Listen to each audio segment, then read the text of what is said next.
And I think that generationally, the Bible talks about the sins being placed upon the children from the fathers, that it can be intergenerational curses, but it also, in other places, talks about the hearts of the children turning to the fathers and that reconciliation.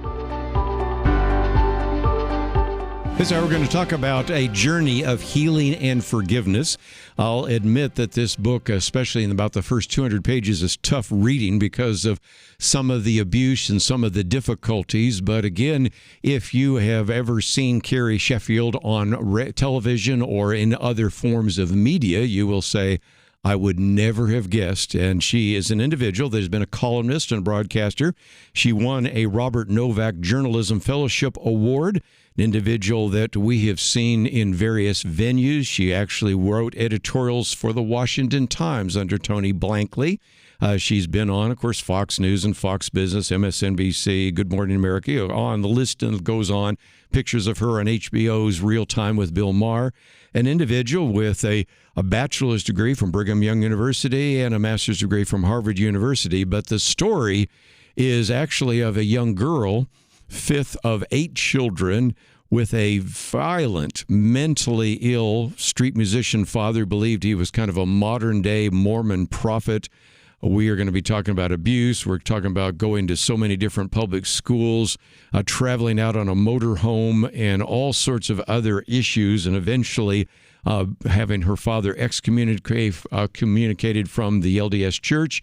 Her own spiritual pilgrimage, becoming a Christian in large part from some of the people we interview and have known here on Point of View. So this book has only been out a couple of days. You should be able to find it in your local bookstore, but we have a link to her website and the book, Motorhome Prophecies, A Journey of Healing and Forgiveness.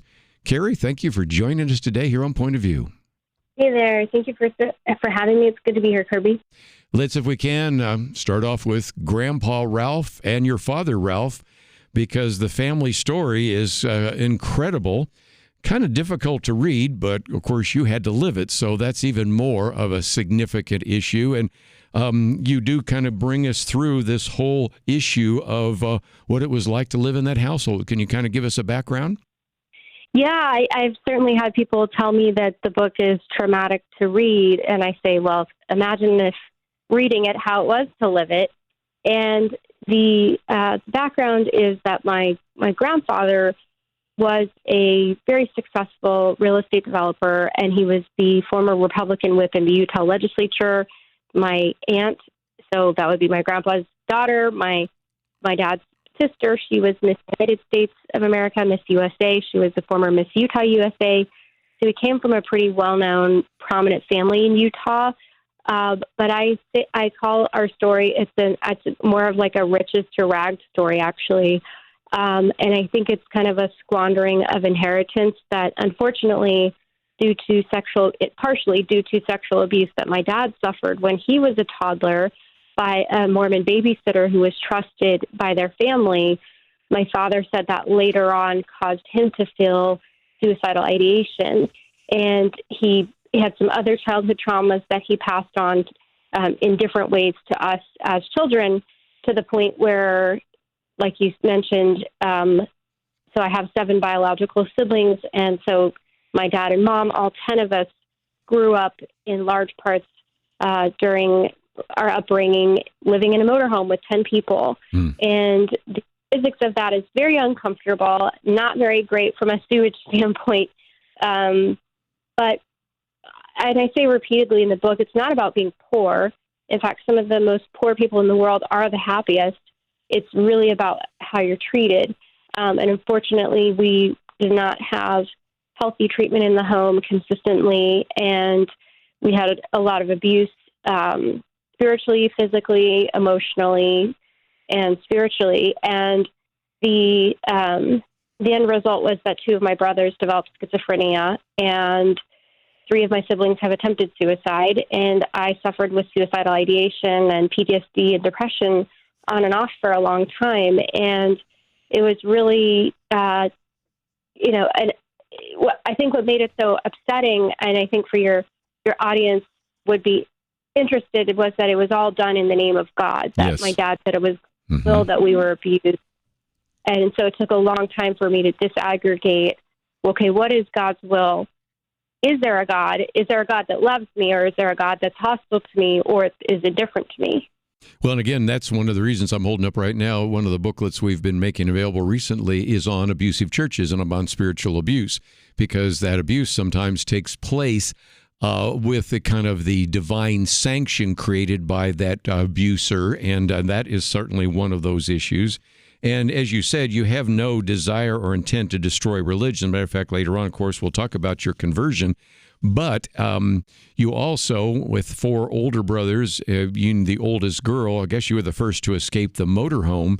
But can you, for just a minute, maybe give us a little bit of an idea of what that was like? Because you were always on the move. Your father figured out ways to escape paying his taxes, and actually was involved in so many things that eventually the Mormon Church excommunicated him because of these, or if you will, sort of relevant prophecies.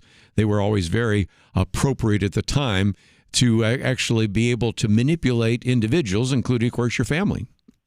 Right. Well, and it was a lot of coercion. I mean, my dad's, he's 86. He'll be 86 in a few weeks. He's very charismatic. And, you know, at his peak, he was 6'2", blonde hair, blue eyes. His sister was Miss USA, so he was very attractive, good genes. And I think that can happen a lot when you're talking about, you know, charismatic. I mean, his father was a politician. Being able to put on a good front to begin with, and then, but behind that facade, hiding a lot that's really not healthy. And so, you know, we lived in houses also, and that was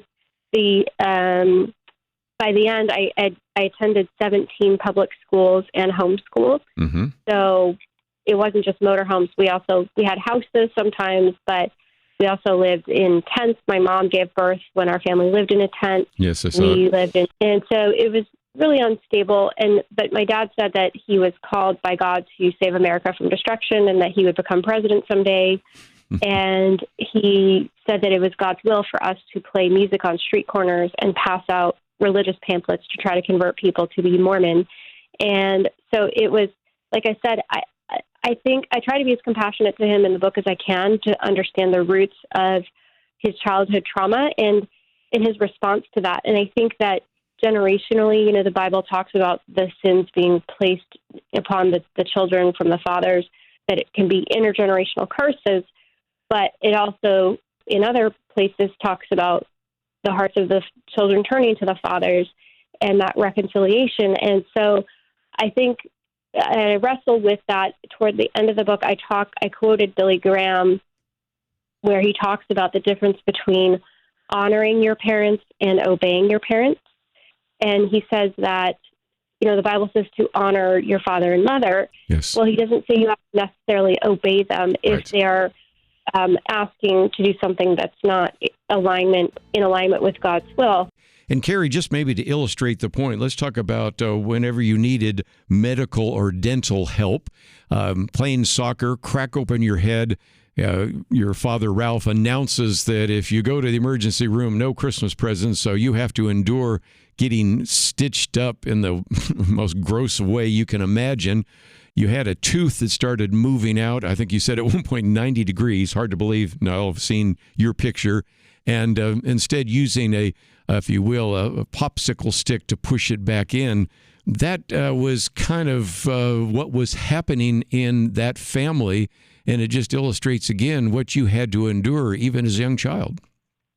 Right, exactly. And that time when he stitched up the back of my head, it was around Christmas time. And I had been playing soccer in the basement because we had a house at that point, which we didn't live in for very much longer after that. But and then I hit the back of the head, and it was okay. Do you want? Because we didn't have health insurance, and so he said, would you like your siblings to not get Christmas presents, or by going to the ER and having to pay for it, or I just do it myself here with your mom's needle and thread? And so I said, well, that's kind of having my 7 siblings hate me for forever for stealing Christmas and being the Grinch. That's an easy choice. So I let him do that. and I still have the scar on the back of my head. But thankfully, it ended up being a success because it wasn't, thankfully that deep. But it certainly was painful. And again, I'm not here to knock poverty in terms of like having any disrespect for people who are poor, or I just did a mission trip last year with my church down to Lima, Peru, and we visited some of the poorest neighborhoods in Catabayo, up in the mountains. And we walked into one of the homes, and I was just transported back to the shed when I was 17 in the Ozarks in Missouri.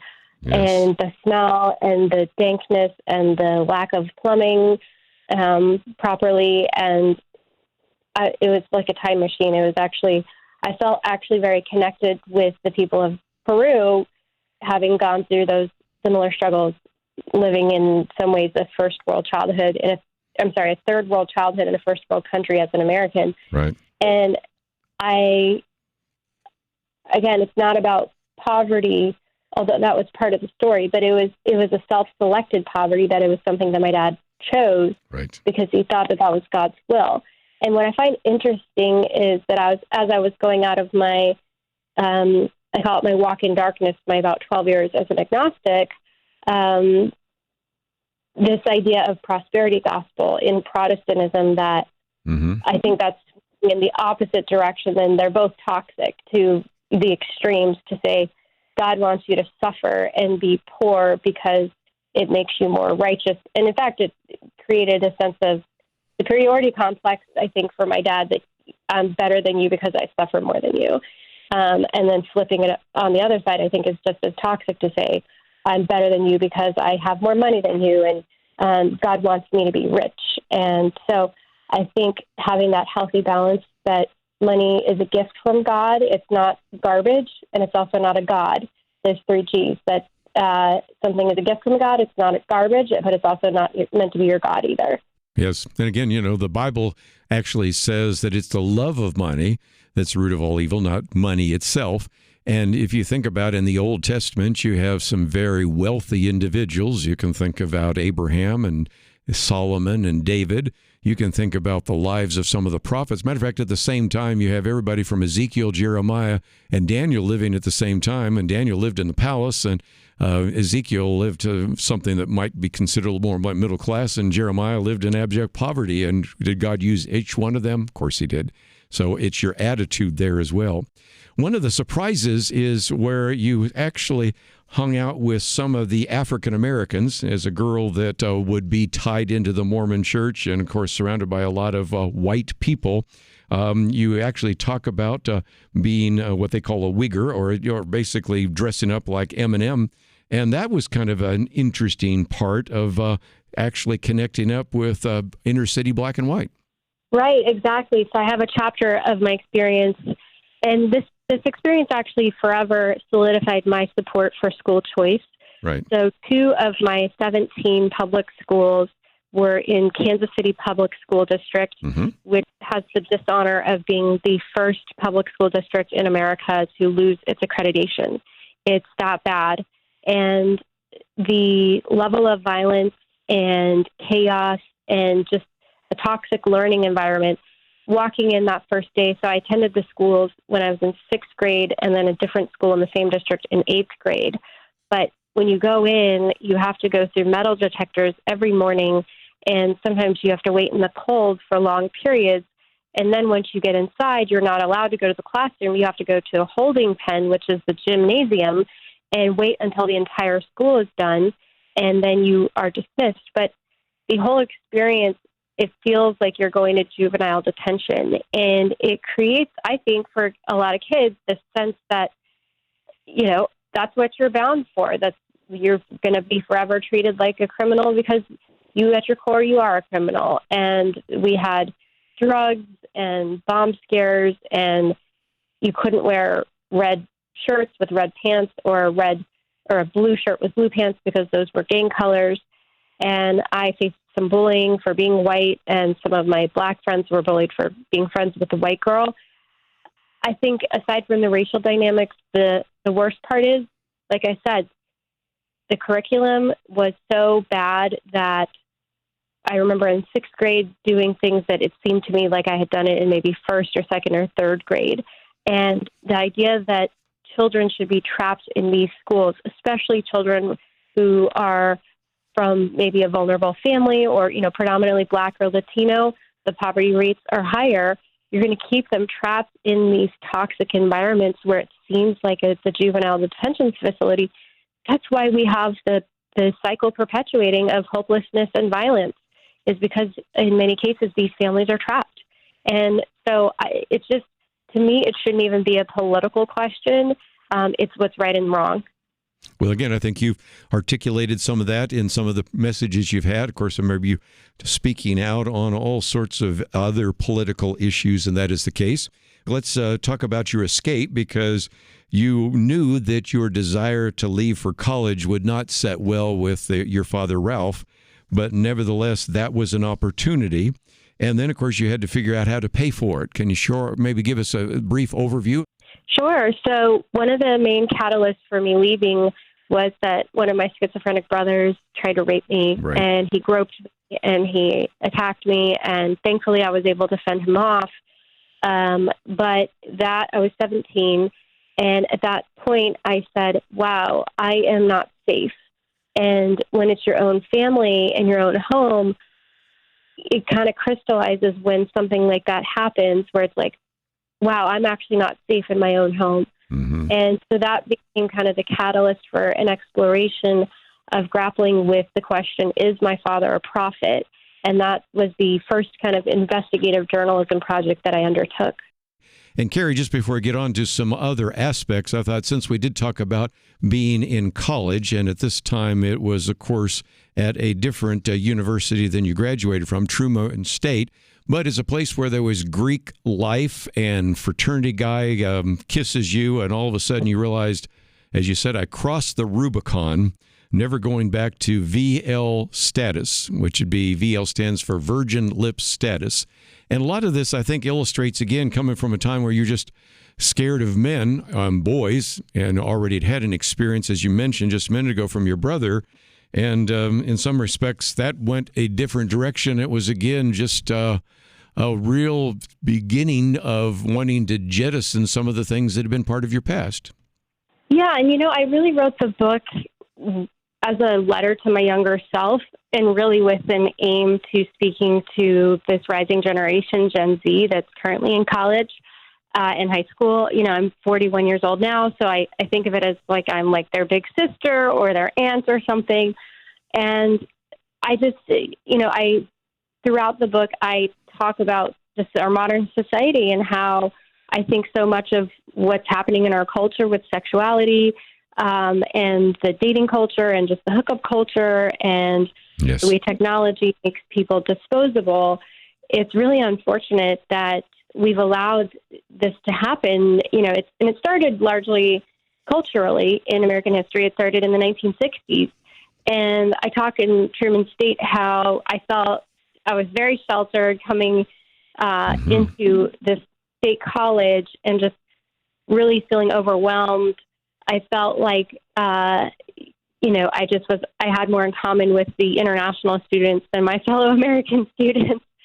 And just the hookup culture and binge drinking and just the way that people were there to party and not study, it seemed so strange to me. Especially because I really didn't have a safety net. I didn't have a fallback, so I had to really be vigilant. I worked at Taco Bell. I worked at the student newspaper. I think there are so many things that young people today who, it's interesting, like from a wealth standpoint, a lot of younger people coming out of the pandemic are actually wealthier than when they came in. So it's not a question of material needs. I think it's really a spiritual and a cultural crisis. And so the fact that you have the highest suicide rate now compared to 1941 coming out of the Great Depression, and the most recent data we have from 2022 is from 2022 on suicides, you had almost 50,000 people commit suicide. That's a whole football stadium full of people, and that's the highest number of people ever in American history, and the highest depression rates, especially among young people. was looking at Gen Z. The suicide rate for Gen Z women is almost double the suicide rate when Gen X women were the same age. So there's a big crisis. And so my book's quite detailed about the mental struggles I dealt with, but I think a lot of them are stemming from our toxic culture that's then fueling this mental health crisis. Yes, so completely agree. Let's begin. Most people know you as, of course, a columnist. Of course, you have a journalism background and broadcasting. Let's talk about that, because at a time when, in some respects, you're leaving Mormonism, you're also embracing this idea of journalism. And I did mention in the introduction that you actually worked with legendary newspaper journalist Robert Novak, who years and years ago we used to interview when he was alive, and then had an opportunity to really pursue this idea of journalism. Give us a little bit of that background, because that's what we know you for now. Right, and that's really how I was able to lift myself out of the abusive environment and to support myself since I didn't have family support. I haven't spent a night under my parents' roof since I was 18. And I really, when I told my dad when I was 18 I wanted to go away for college, I was the first out of 8 kids, but I'm 5th in the birth order. So I had 4 older brothers who were still at home and participating in his prophetic mission, as he calls it. And so it's a lot easier to isolate the first one. And so what he said to me, he raised his hand like he was making an oath to the sky. And he said, I prophesy in the name of Jesus, you'll be raped and murdered if you leave. And so I actually took that as fuel to myself to prove him wrong. And it ended up being for good and for bad, in the sense that I took a lot of resentment and hostility and fear of what he had, his false prophecy, to say, you know what, I'm going to prove him wrong. I'm going to work really hard. I had 5 journalism internships before I graduated, and ended up getting a full tuition scholarship to Harvard for journalism. But in the end, resentment and anger towards someone is not a healthy motivation. And it ended up just building a lot of health problems for me later on. Well, let's talk about that, because you are yourself talking about, of course, suicidal tendencies among your siblings, if you will, but you faced some of those as well. And of course, as I think we have already meant to mention, but probably didn't talk about too much, you worked in the corporate world as well, and evaluated various kinds of investments and those kinds of things. But again, you were pursuing success, whether it is going to Harvard or whether it's going to Wall Street or whether it's doing things in the media. But as you point out, if you don't deal with this issue of anger and forgiveness, it can eat you from the inside out, can't it? Absolutely. And so what I found was that I was doing all these things to check the right boxes and to look prestigious and feel good about myself through my financial accomplishments or my educational accomplishments, and working at Goldman Sachs, which is the most prestigious investment bank, or at least it has been historically, and thinking that I had everything figured out. But I clearly didn't, because I harbored a lot of anger and resentment toward my dad and toward just my family of origin. And it ended up eventually there's a really great book called The Body Keeps the Score that helps explain what happened to me, which is that trauma will trap itself in your body unless you resolve it. And so by the time in 2019, it all just kind of collapsed. And I woke up and I felt like I had a taser implanted in the back of my neck. It was before 2019. And I ended up being in and out of the hospital 7 times over the next several months, maybe 4 or 5 months. But it was all just, eventually they were doing all these tests, and they said, oh, there's nothing wrong here structurally, the MRIs and the CT scans and the x-rays. It really just came down to the exhaustion and the stress that was causing this feeling of the taser just pulsating in the base of my skull, like all throughout my head, and my vision was blurred. And there's a really great doctor named Dr. John Sarno that I recommend if people are dealing with these types of things where you can't figure out what's going on. from an X-ray standpoint or MRIs. Dr. John Sarno talks, his healing books, unfortunately he passed away, but he was trained as a doctor in the 50s before, I think in the 60s, they kind of divorced the holistic view of healing, kind of divorcing this idea of the mind and the body needs to work together. And instead now we just pump you full of drugs instead of integrating what's happening with your psychology and how that trauma will manifest itself unless you forgive. One of the people you quote is somebody we've had on the program many times, Arthur Brooks, and he wrote a piece about how to stop dating people who are wrong for you, because another part of that is that as you were also dealing with these emotional issues, you also had kind of a toxic dating pattern that you talk about as well. Certainly want to talk about your conversion to Christianity, and you say that two of the most powerful forces were Donald Trump and science. And, of course, people laugh when you say that. And don't get the wrong idea. You were a never Trumper. And even in the 2016 election, you actually wrote in Senator Ben Sasse, of course, an individual we've had on this program, senator from Nebraska, now, of course, president of the University of Florida. And yet you began to go to a church by Tim Keller, who's been on the program. And the science part really goes back to another friend who's been in studio with us many times, Michael Gillen, and his wife, who was an atheist when he entered Cornell but became a Christian. So share that spiritual pilgrimage, because it is a fascinating chapter in your book. Well, that's wonderful to hear that you've had Dr. Gillen on your program. He's fantastic. And his work is just so needed. But yeah, so on the Donald Trump front, as you mentioned, Tim Keller has a fantastic book called Counterfeit Gods.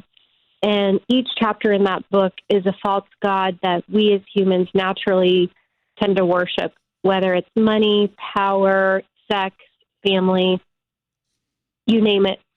And generally we worship it because it's good. That it's a gift from God. And it's natural to worship, it's a tendency quite often to worship the gift instead of the giver, especially if we're caught in complacency, or in my case, if you are in a place of hostility toward the idea of God, that you want something to fill that void. And so I tried a lot of those chapters, but they kept failing me. And I tried my career, and then unfortunately, some new management came in and they laid off a bunch of people from the old management, including myself. And I was devastated. I felt suicidal because I didn't have God. I didn't have my family. It was my sole purpose. It was my religion was my career. And then my God rejected me by laying me off. Wow. And fortunately, I got out of that place. I even had a suicide fantasy of how I was going to do it, but thank God I got out of there. But I also tried the God of dating and marriage and relationships, and that failed just from dating. As you mentioned earlier, I was perpetuating the pattern, as quite often abused people do. They then date abusive people.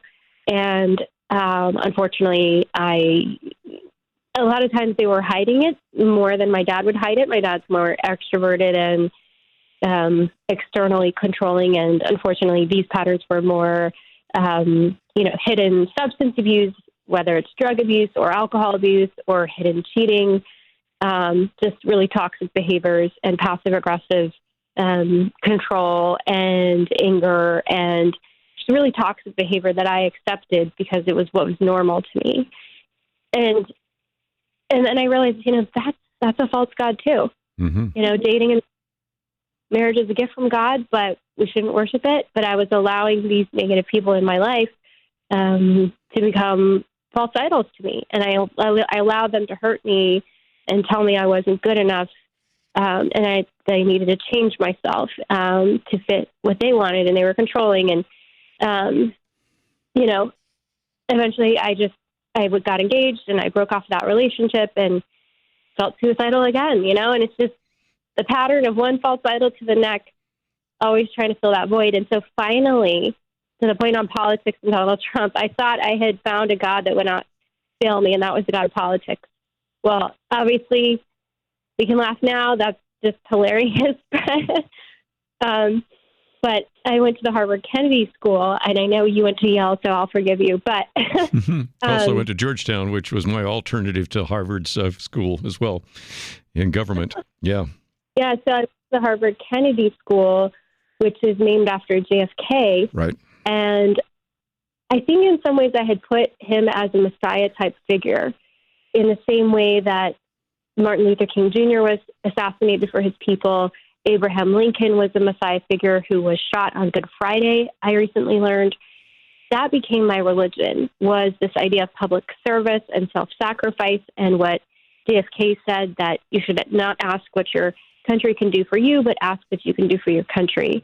And so that's where I was, and I was being successful in my media career in fighting for the conservative ideas that I believed in. And then Donald Trump happened, and I said, wow, I am not worshiping that guy. As you said, I'm a recovered never Trumper. I don't want to get political, but eventually I ended up voting for him later in 2020, I think in part because I had a proper order of my worldview, which is God first, then people, and then things. I was living my life in a disordered way, which was I was putting people first and then things, and I was indifferent to the idea of God. But at the time when I was worshiping politics, I could not compute. I could not worship him. I couldn't stand the things he had said about women. I couldn't stand that he had donated to Hillary Clinton and didn't have a conservative track record. And so I ended up, just like you said, writing in a protest candidate in 2016. But that process where I was basically sidelined myself from working on the campaign or volunteering or being a surrogate or anything like that, it left a void. And that was the openness where I started to attend church and to study, really take Christianity seriously. And that's when I got into studying about science and studying about metaphysics and studying about how it actually takes a lot more faith to believe. I heard it put pretty well.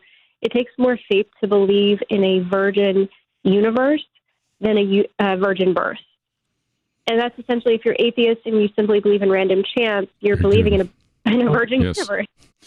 And again, we're almost out of time. I just wanted to kind of land by the fact that you became a Christian and you forgave your father. And in some respects, that is really how the end of your chapters in the book. But it seems to me you might share with us what you see the future looking like.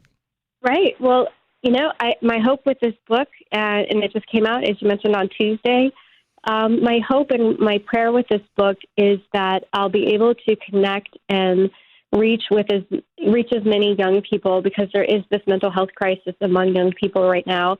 I think from a Judeo-Christian standpoint, there's a lot of rejection of that heritage. I was in that place very angry and rejected that heritage because I had been abused by a denomination within that heritage, and I was confusing God with religion.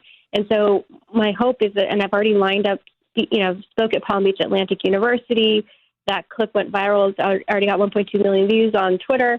I'm speaking at Yale University, Harvard University. I'm speaking at Liberty University. I'm speaking to some K through 12. I mean, the book is really high school and college, just high school and above. Some educators in the Christian school system, with the Herzog Foundation, which is a nationwide network of K through 12 Christian schools. And I'd love to speak at your school, Dallas Theological Seminary, but it's just been great. I spoke to the Pepperdine University student newspaper, and I think that a lot of young people, they want something they want a story that they can relate to. Yes. Great story. Carrie Sheffield has been with us, and the book is entitled Motorhome Prophecies. I do want to mention that one more time, and also mention that we have a link to carriesheffield.com, because, as she said, this would be something that could be a real encouragement to you, and I would certainly encourage you to pass it on to young people that are struggling, trying to find meaning in their life. Well, hope you appreciated the conversation we had here today, and don't forget that if you would like more information about what we're talking about, you can find it at the website pointofview.net. That's all we have for today. We look forward to seeing you next time right here on Point of View Highlights.